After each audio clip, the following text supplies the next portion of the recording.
Okay, welcome everyone. We're going to get started in just a moment. Before we start, I just have a couple of technical things for you. If you have logged on and you don't have a name with your picture, I would really appreciate if you just put a first name. You don't have to put a last name if you don't want to, but it helps us, if we're doing the chat, to identify who's asking the question. So that would be very helpful. Also, if you've been to a Zoom before, you know that sometimes pictures can be distracting. So we are going to video and audio mute everyone. If you have questions throughout the program, you're welcome to type them into the chat. And you should be able to get to the chat at the bottom of your screen or the top or side, depending on your device that you're using. There should be a chat icon and you can type your questions in there as we go. We will have time towards the end where we answer questions. So we hope you'll stay throughout the program and you will get your questions answered. And besides that, you can also minimize your video screen on the pictures so that if you want to see this, we have some really nice photos and we want you to see the full screen. So if you minimize the speaker view, that would be helpful. I see a few more people in the waiting room, so let me let them in. And then we're going to get started. So I'm going to turn this over to our guest today. Our host is hosted by the Napa Library. So I want to turn over to Fuji for just a moment to introduce herself. Go ahead, Fuji. Thank you. You might have seen me at one of these Zoom with the UC Master Gardeners before. I do work at the library and in the reference department. So we are always trying our best to provide programs that are beneficial to you and any hobbies that you are passionate about, like gardening. We do hope that one day we are back in the building and we will be able to provide this in person. But until then, we are happy to be a partnership with Master Gardeners and continue to provide this program through Zoom. And yes, thank you. And I'm happy to be here. Pass it back to Yvonne. All right, so I'm going to introduce our wonderful Master Gardeners tonight who are going to do our presentation. We're going to start off with Lonnie. So go ahead, Lonnie. Great, thanks, Yvonne. And I want to thank everyone for joining us tonight. Tonight, our topic is gardening on a shoestring or asexual plant propagation. And as you all are aware, we are UC Master Gardens of Napa County, and we're doing tonight's presentation in partnership with the Napa County Library. And in addition to myself, Lonnie Payne, Didi Ocampo, and Ann Navarro will also be presenting. We are the UC Master Gardens of Napa County. We are non-paid volunteer educators. We undergo an intensive training program which provides us a practical course in plant science and horticulture. We're certified to provide practical horticultural information to all Napa County residents. We stay up to date on current UC research and gardening information. That's a little bit about who we are. We have our mission, which is to extend research-based knowledge and information on home horticulture, pest management, and sustainable landscape practices to the residents of California and be guided by our core values and strategic initiatives. What are we going to cover this evening? We're going to ask the question, what is asexual propagation? What are the various methods and types? What are the various propagation medium? There will be a demonstration, and then we will conclude with why propagate. So this opening picture represents two lads 60 years ago. Those two fellows are myself and my identical twin brother, Lawrence. In essence, we're human clones. When we were young, we would go with our mother to her friends' houses, and my mother would always bring home slips. It would be could be a coleus, could be clipping off of a spider plant, and she would bring those home, and she would put those in water, and we would watch those plants take root, and then we were able to, she would show us how to put those in pots and how to take care of them. And I think over 60 years ago, that's what got me interested in gardening. Little did I know that there was a fancy term for what my mother was doing with those slips. And that slip was called asexual reproduction. Asexual propagation, sorry. Yes. So asexual propagation, again, is the production of a new plant by using a part of a parent plant and therefore keeping the genetic characteristics of the adult plant. And it can be used to propagate plants that don't have seeds. A good example would be a seedless grape. And so here's a list of methods of asexual propagations. Stems can be soft, semi-hardwood, and hardwood. And we will be describing the other methods: leaves, root, layering, corms, division, stolons, and runners. Next. So what part of the stem can be used? We use in the first illustration, there's the tip cutting. And you use the tip where you cut, the cutting is prepared from a soft new spring growth and including the terminal bud. And you make a cut just below the node. And the node is a point on the stem where the leaves attach and buds arise in the axis of the leaves. So in the illustration B, the medial cutting is where two cuts are made on a stem, selecting a leaf. The first cut is made above a node, and the second cut just above another node, about 2 to 6 inches down the stem. And the preparation of the cutting is like the tip cutting. The medial cutting is just like the tip cutting.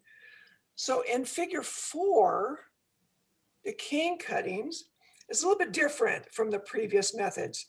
You can cut a cane-like stem into sections containing 1 or 2 nodes, and I dust the ends with an activated charcoal to keep pests away. And let it dry for several hours before laying the cutting horizontally about half of the cutting below the medium surface. Cane cuttings are potted when roots and new shoots will appear. B, the single eye node is for cutting plants with alternative leaves. You cut the stem about a 1/2 inch above a node and a 1/2 inch below the node. And if you can see the little dotted lines that mark the where to cut. C, the double-eyed cuttings are for plants with opposite leaves, leaving 2 leaves and buds per cutting. And then finally, you've got the heel cutting, and this is usually used for stock material from woody stems. And you can see a little, again, the dotted lines where you would make a cut about halfway through the wood around a leaf and an axial bud. Next, yeah. So again, what kind of stems can be used? The soft, the semi-hardwood, and the hardwood. And I bet you if you go into your garden, you could probably find an example of every one of these. So let's take a look at the plant types where we can do stem cuttings that Dee described. We all have seen pothos. You know, I think every office building in America has pothos, easy to grow and certainly easy to propagate. Basil is a one that not only is easy to propagate, but then allows you some herbs. I mean, always nice to have some extra herbs to do some cooking.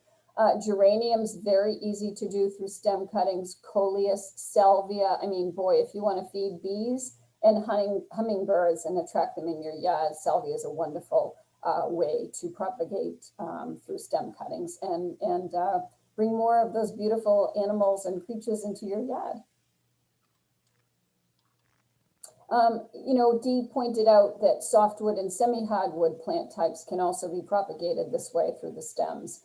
Examples of those are magnolia, you know, those beautiful, gorgeous white flowers, oleander, a nice screening bush, jasmine, lilac, rose, crepe myrtle, hydrangea, and honeysuckle. And those are sort of the list of ones that we're showing here. But, go online, look it up, go to the Master Gardener site. There's many, many options.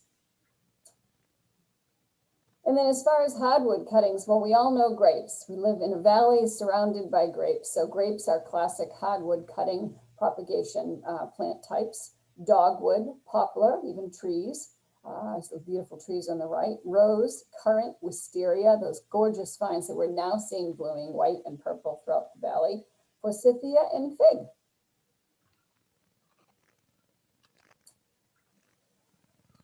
So the leaf cuttings are almost exclusively used for house plants. The picture here, you've got the whole leaf with the petiole. That's the part where the leaf attaches to the stem. And you insert the lower end of this petiole into the medium, simple as that. And with the whole leaf, without the petiole, you can insert the leaf vertically into the medium as well. And the new plants will form an auxiliary bud on its own. The split vein is done by detaching a leaf from a stock plant. You slit its veins on the lower part of the leaf, and you lay the cutting down on the medium. New plants will form at each of the cuts, and if the leaf happens to curl, just add a little bit of medium down to hold the edges, and you will have your new plants. The leaf section is typically done with snake plants and fibrous rooted begonias. You can cut a begonia leaf into wedges, including each with one vein. You lay the wedge flat down on the medium and a new plant will form at the vein. You can cut a snake plant leaves into 2-inch sections, making the lower cut slanted and the upper cut straight, and this will help you identify the top. Insert the cuttings vertically into the medium and the roots will quickly form. And it is important to note that these are a type of succulent and will rot if kept too moist. Next. Okay, this is one of the most fascinating types of propagation. Who knew that a single leaf could bring new plants? As Dee described, these are, amazing reproductions of plants here. You can, take a look at these pictures on the left with the begonias, with the snake plant up at the top. You'll see those, top left, you'll see those little 2-inch chunks that Dee was referring to that get into the potting soil. We've got coleus and just absolutely fascinating reproduction of these plants, and they're really fun, and a single leaf can bring new plants. Just very cool. This is a partial list of the plants that can be propagated this way, and certainly a well worth doing to get these fabulous plants in your house. So next we will talk about root cuttings. And so with root cuttings, the root cutting is best done when the plants are dormant. When we have a vertical for our thick roots or our large roots, and we have a horizontal for our thin roots, thin rooted plants. The thinner the root, the longer the cutting. All right, and here's some of those examples. Phlox, rhubarb, mint, verbascums, poppies. As you can see, taking a sharp knife, making that cut on the root. Down on that second picture on the left-hand side, you can see those skinny little root sections, and those will become new plants. Primrose, all kinds of beautiful plants that can be propagated through this way. And, really, when you look at that mass of roots, you can get some very, very lovely plants out of just a couple of pieces of that without hurting the plant at all. Next, we will talk a little bit more about methods of asexual propagation dealing with layering. And what we're talking about here is that where we have the stem attached to the parent plant, and those plants can form roots when they touch a rooting medium. Once the roots develop, you sever the root from the parent and you have a new plant. And there are 4 types of layering. We can have tip layering, simple layering, compound layering, and air layering. Let's start off with tip layering. With tip layering, it's very simple. You take one of the stems, you put it into the soil in a hole you probably pre-dug that's about 3 to 4 inches deep. You insert the tip of the stem and cover it with soil. easy peasy. There's also simple layering, where you bend that stem into the soil and cover the stem with soil. And then you can also be more creative and go with compound layering, where you bend the stem, alternately covering and exposing stem sections. And so each of these will at some point start growing roots and you'll have a new plant. And finally, we're going to talk about air layering, which I find to be fascinating. And this is used a lot with some indoor plants that have very thick stems. And this is a way to rejuvenate them when maybe they've lost some of the leaves and you want to make the plant more attractive. And basically the steps are you cut around the stem. Some people say you wound the stem, but I like the word of just cutting around the stem. And then once you cut around the stem, you cover it with dampened sphagnum moss. You put a wrapping around that, such as aluminum foil or plastic wrap, and you just watch it for a couple of months and you will see roots growing in that medium. When you're ready, you just sever the below the root ball and you have a new plant. All right, so let's look at some real life illustrations of what that looks like. So here's a list of plant types that prefer sort of layering propagation: rhododendron, honeysuckle, strawberry. We can see the example above. Really, many of you may have seen your plants do this on their own. As those stems grow, some of them will touch the ground on their own. A little bit of dust or dirt will get over the top and you'll start to see, you know, that leaf come back out on the other side. You're thinking it's nothing, but it's actually generating a brand new plant that can be replanted someplace else. So beautiful list of plants that can be done that way. And strawberries, if you want a little sweet stuff, kind of fun to be able to do it this way. And you can see the picture of the air layering that Lonnie really likes doing down there on the right-hand corner, where the cane has been wounded or cut and the wrap is around that. And the roots are growing right in there. Next, we're going to talk about some different types of asexual propagation. We're going to talk about division, separation. With separation, we're going to be dealing with bulbs, corms, and roots. We're going to talk about plants with stolons or runners, and we're going to end talking about offsets. One of the nice things about division, and this is cutting your rhizomes and tuberous roots, it's great to make new plants. But one of the other great values that comes with separating your rhizomes is that if you have irises, for example, and you notice they aren't blooming every year, maybe they're too crowded. And so by going in and separating some of those rhizomes of the irises, you're going to get better bloom of the flowers that you have in your flower bed. And it's a wonderful way of helping to encourage robust blooming for overcrowded plants. All right, here are some examples of division propagation. And what's fun is how simple and how we're aware of all of these.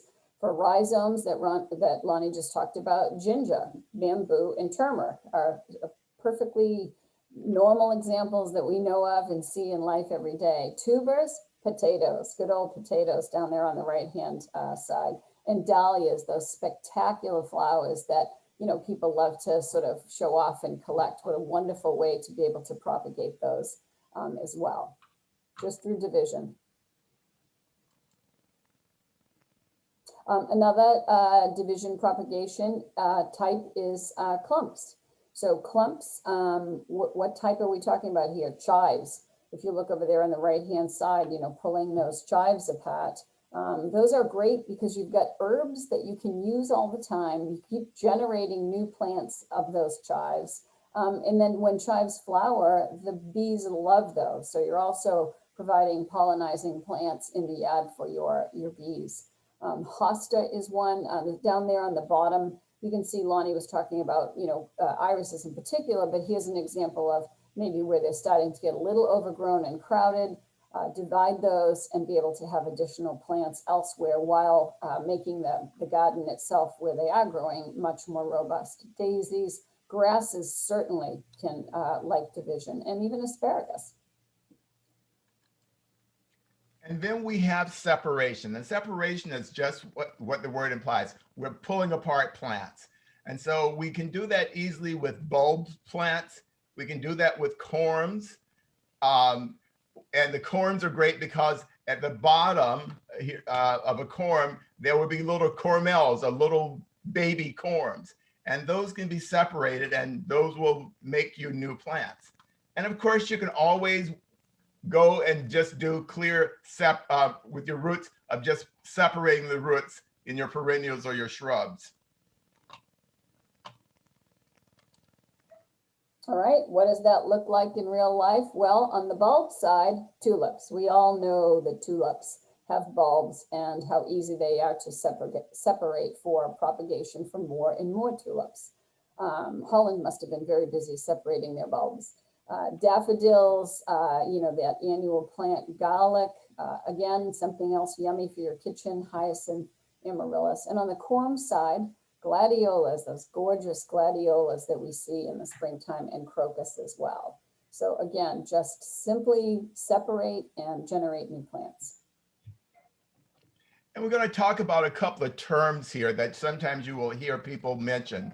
We're going to start off talking about a stolon. And all a stolon is just the modification of a stem, and it grows horizontally.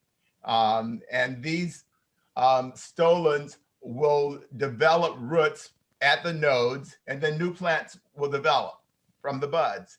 You can also have a runner, which is a type of stolon, but it stays above ground. Think of a strawberry plant. And we also want to talk about rhizomes because, you know, we talked about bulbs earlier. Rhizomes are root-like stems that can either grow horizontally at the soil surface, think of the dahlias, or subterranean.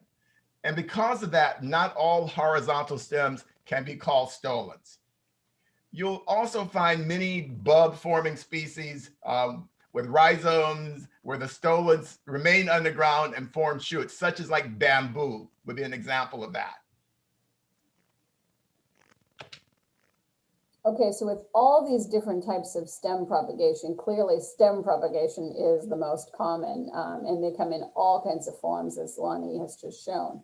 So in this particular instance of stolons or runners, strawberry is one that Lonnie mentioned, mint and spider plants. We certainly, back to the office again, or our living rooms, we certainly know what a spider plant stolon looks like. And we've all probably clipped those off, but now we know exactly what we're doing and what other plants you might be able to do it with.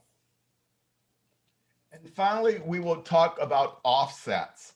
And offsets refer to plants that have rosetted stems.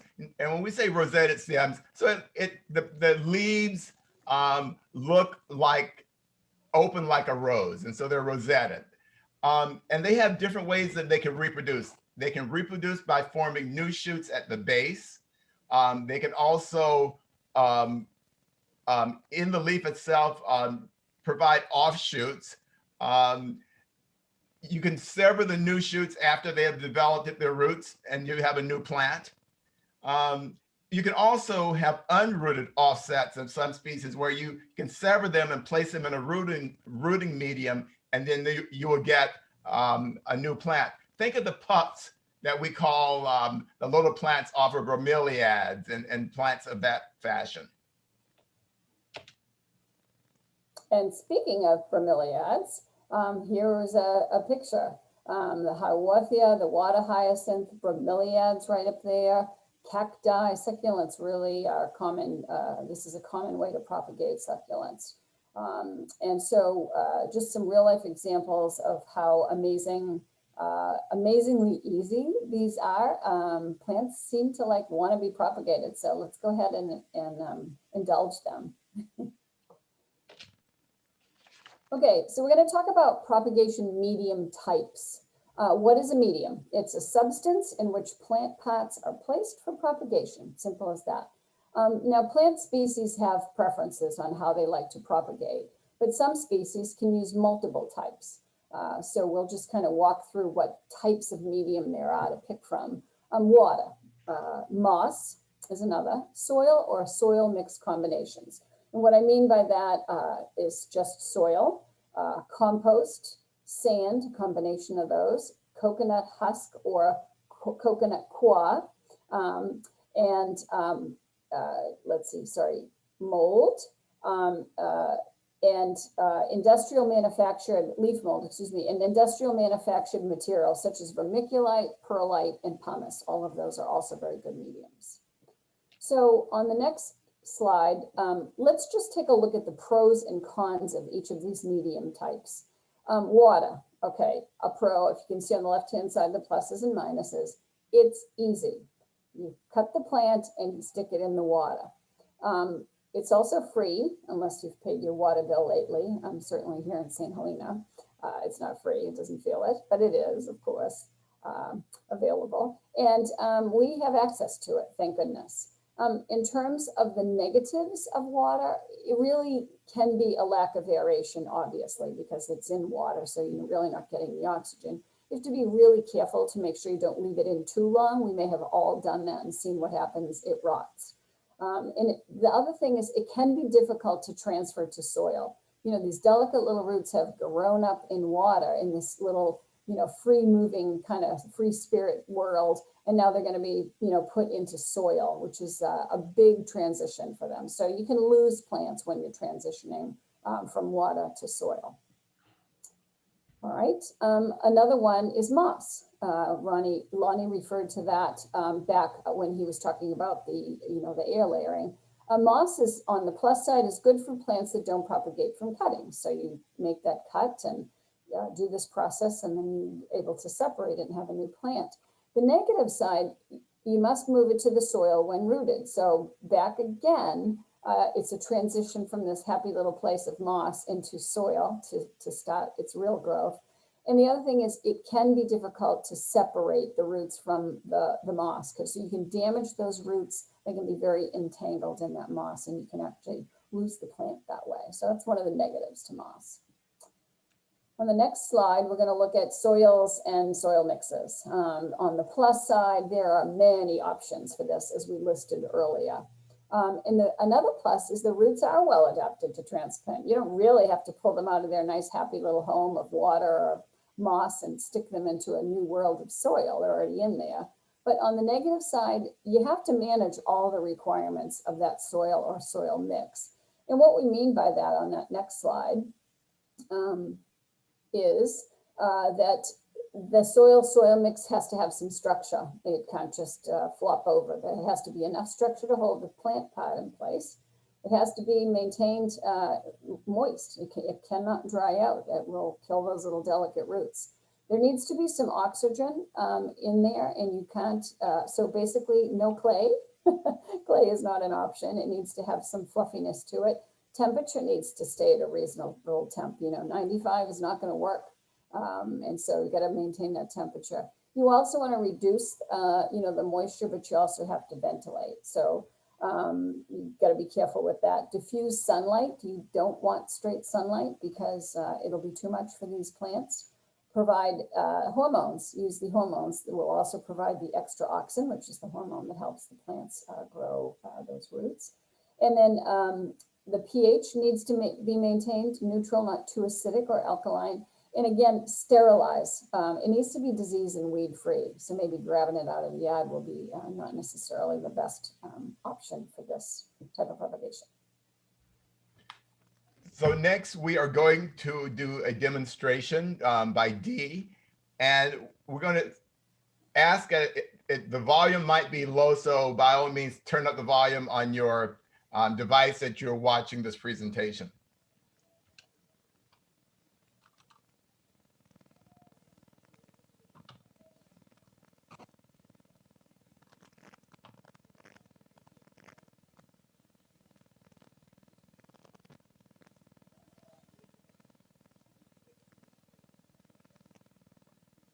For this demo, we're going to use the monkey flower plant, the Mimulus auranticus.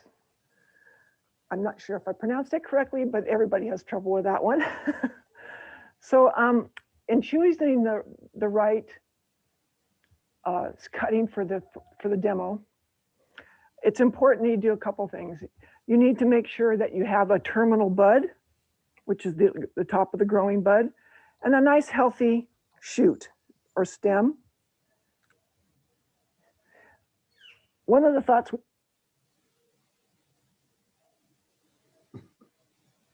had to prepare for our presentation was to, in the demo, that I would be able to show how many of plants and give a plant to everybody in our class. So I propagated over 30 little cuttings from my original plant.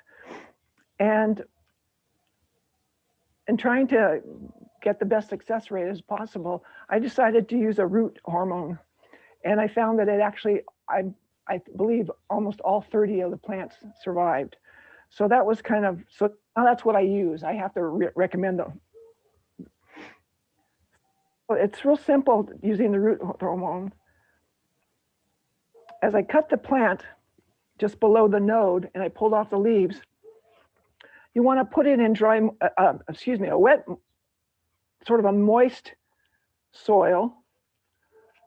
And it's very simple. You start off just like that.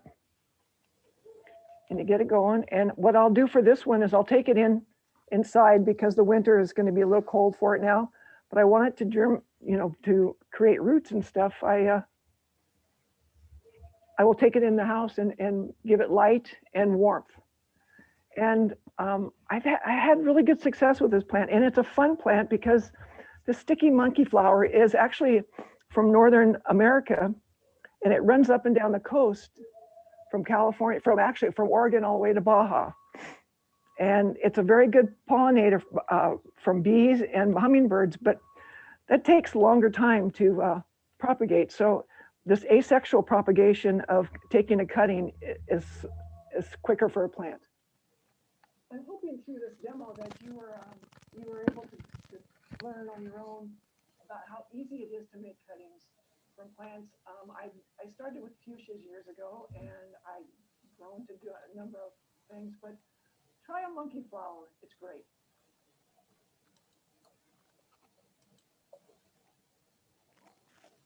Okay, so here is my famous monkey flower. And so as you can see, it's yellow in color in the flower.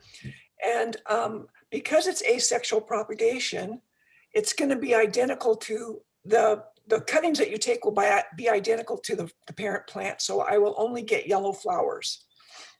And you can see how green and lovely this little plant is. And again, this was a fun class that project that I had done for the Master Gardener to 2020. Unfortunately, we got cut short, just like everybody else from the virus, but I had good success, like I said, so that's good.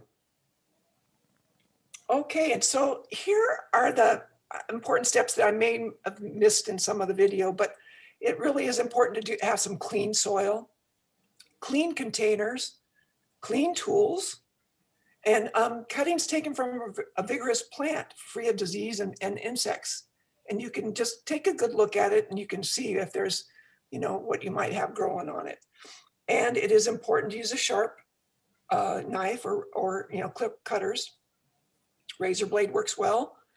And then I do suggest that we do disinfect tools between cuttings. And our menu for that is 1 part bleach to 9 parts of water. Again, you look for the healthy stem without flowers. And if there are some little flower buds, you remove the flower buds. This will allow the energy from the stored carbohydrates to be used for the root and shoot growth. And that's what the hormone does too. It encourages the root growth. And you cut about a 6-inch piece of stem, and you can adjust it to whatever you need. Find something healthy. You can get something longer if you like, but a substantial piece would be good. And you remove the bottom third of the leaves. Just simply, gently take the leaves, and that's where the nodes are, and they will develop. And as in the little demo I did use, I was down to the bottom part of my hormone, but we do recommend that you maybe pour some in a separate cup to avoid contaminating the whole container of hormone. And you use a tool to make a hole in the soil, and this will help from damaging any of the nodes when you put it into the soil, and you keep the soil moist, warm, and in indirect sunlight, and should have roots within about 6 to 8 weeks. And here's just another example of the size that I had developed for all the class. And it was a smaller plant, so I didn't necessarily do the whole 6-inch, but they all look pretty well and healthy. Okay, and I'm sure many of you have either cooked cookies, baked cookies with your kids or grandkids, and we all know at the end of baking, they're gone.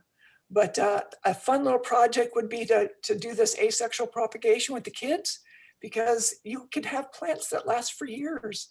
And it's what a way to celebrate with your children. And we have, I mean, so many reasons. You know, they are free. They're fun to share with family and friends. I do need to point out, though, that when you do your self-propagation, this asexual propagation, it's not advised to be selling them. And we can talk more about that in the questions if you have, but it's designed because some might have a patent protection on them.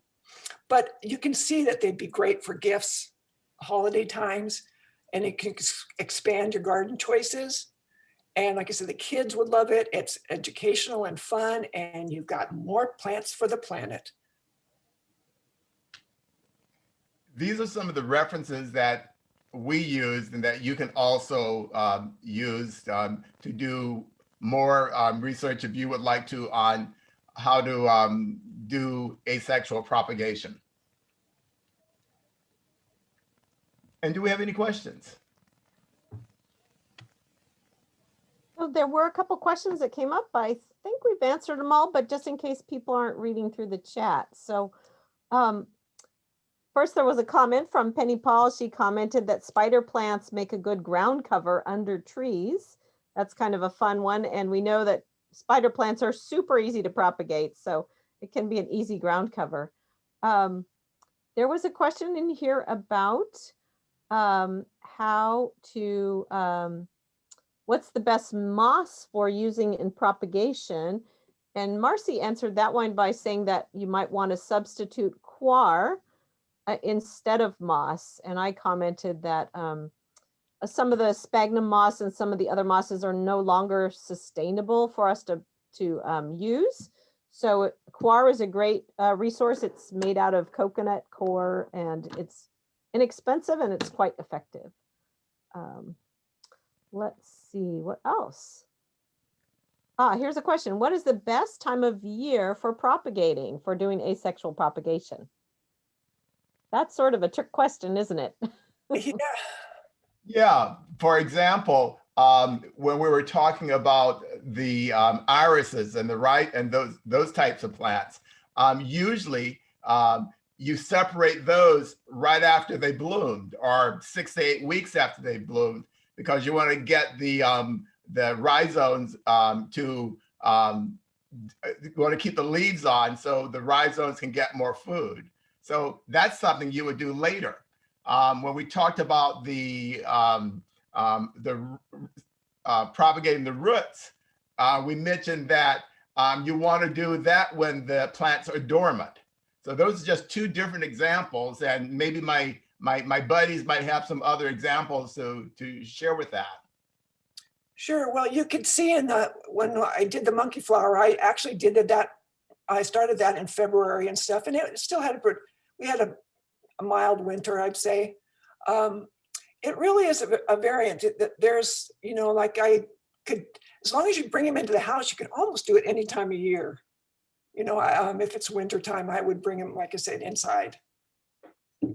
And I would add that for some plants, you do softwood cuttings in the spring and hardwood cuttings in the fall. So it kind of depends on what you're trying to propagate, and you can look that up. There's tons and tons of great resources for propagating asexually. There's lots of books on it, and they tell you specifically how to best propagate different kinds of plants. So there's lots of great tips in those books and references. There is a question here about, can you please talk about how long it takes to get rose cuttings to start roots? Well, rose cuttings can be propagated from softwood and hardwood, but softwood rose cuttings, you know, if they work, can be, you know, maybe 2 to 4 weeks where they start to get a little bit, you get pull and you get a little bit of a tug of just the beginning of roots. You know, it depends on the health of the stem, the health of the soil and that kind of thing. But it shouldn't take too long, you know, somewhere around probably around a month, give or take, either direction. Dee, do you have an additional comment on that, or anyone else? Yeah, I have a plug for our rose workshop we did last year. We actually had a small demonstration on doing rose cutting propagation. So if you look on our resource page under events, you'll find some past rose workshops, and we have some demos on that, on rose cuttings. Roses are one of the few things you do have to be careful about. Patents. There are a lot of patents on roses. So be very careful with what you're propagating, and patents do expire eventually, but you just want to be careful that you're not propagating something that that you shouldn't be. There's a question here about how to sterilize soil.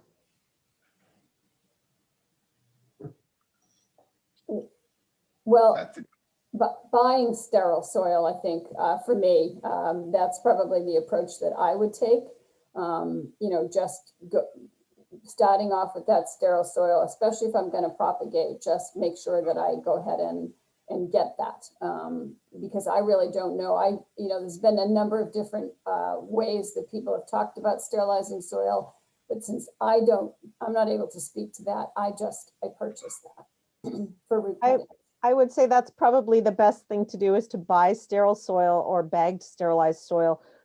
You can sterilize it in your oven, but your whole kitchen's going to smell like manure, so that's not really very fun. For commercial agencies, they usually do steam sterilization with a steam blower that actually blows steam through the soil. And most of us don't have that kind of setup, so it's probably best to just buy a sterilized soil. And you really only need it for these types of situations. So you don't need it for all your plants, just this situation where you're doing propagation. And I will add in that part of the reason I buy it is because I did try the oven sterilization, and that's exactly why I buy it. Yep, that's a mess. You know, some things are just worth the money. You end up with cookie trays with soil all over them. It's not fun. There's a question here about taking tip cuttings from fruit trees. And I would have one caution. They put in parenthesis for oranges, and I would say do not do cuttings of oranges, because there are several diseases that are in oranges that you can easily spread. And there's a couple other things that we do have to be careful. Right now, there's some diseases in some of our stone fruits that you don't want to be propagating. So check on those regulations before you start doing cuttings in oranges and plums. Right now, I would not recommend doing cuttings on those.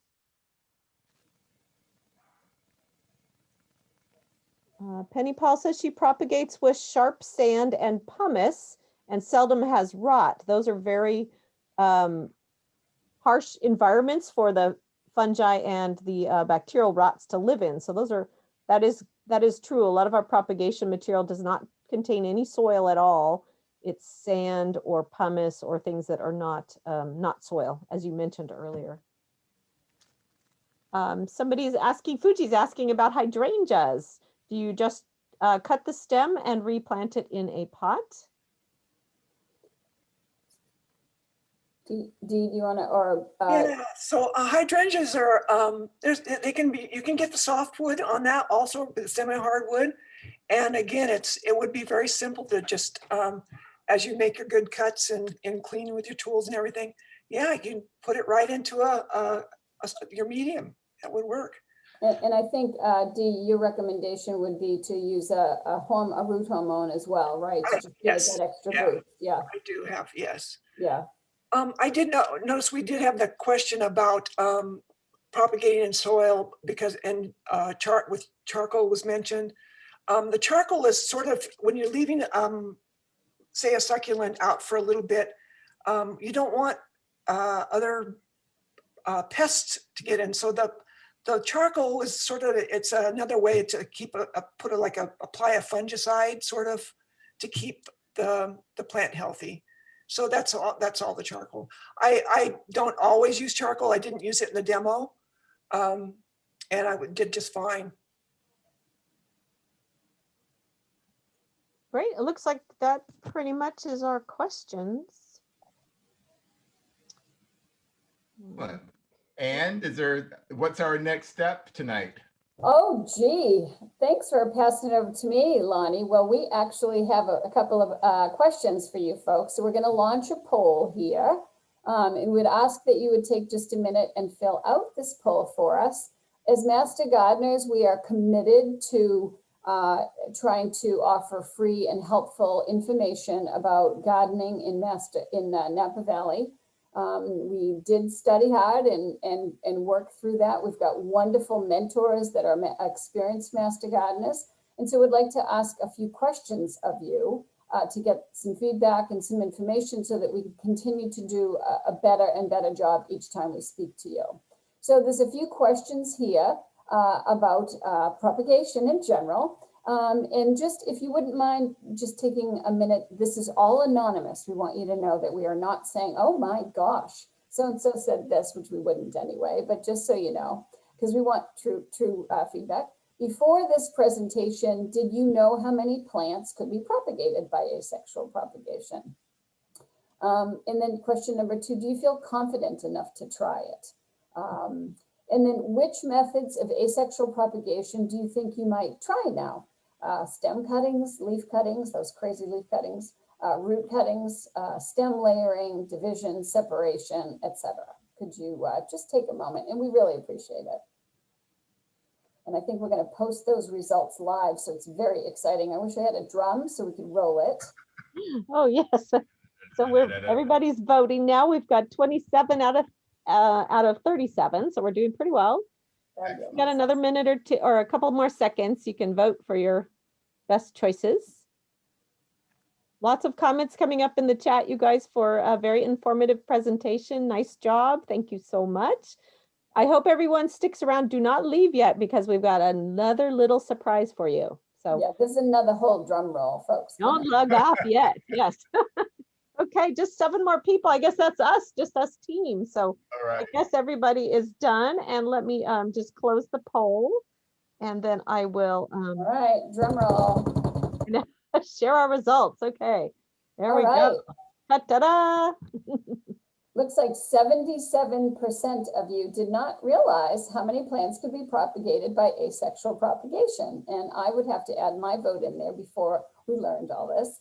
Do you feel confident enough to try it? Oh gosh, 97% of you said yes. That's really, really wonderful news to us because as we said, the goal of Master Gardeners is to help provide useful information to our wonderful Valley community. In which methods of asexual propagation will you now try? It looks like stem cuttings. It is really popular and there's so many different ways to do it. Leaf cuttings. All right, some stem layering and division separation. So wonderful, excellent. Thank you so much. I just wanted to thank you for filling out that that poll. That's really helpful. I'm going to hand it back to Lonnie. Thanks, Ann. I'm going to stop sharing. All right. Okay, thank you. We've got something to get you started. And what could that be? Free plants. The monkey flowers that Dee propagated, we have a limited number of them, and we're going to be offering those for you to pick up tomorrow in front of the sidewalk in front of the Napa Library from 2 p.m. to 3 p.m. As I mentioned, we have limited quantities, so there's only 1 per person as long as supplies last. We also might have a couple of slips or cuttings that you could do your own propagation from. So you will have a chance to either take one of the monkey flowers. Oh, by the way, I forgot to mention something that's very important. You have to tell us the password. And the password is going to be monkey flowers. So remember that. Monkey flowers, that's the password. And I want to thank you all for joining us this evening. We've certainly enjoyed having you in our presentation, and we hope that you gained a lot from this presentation. So thank you all, and good night.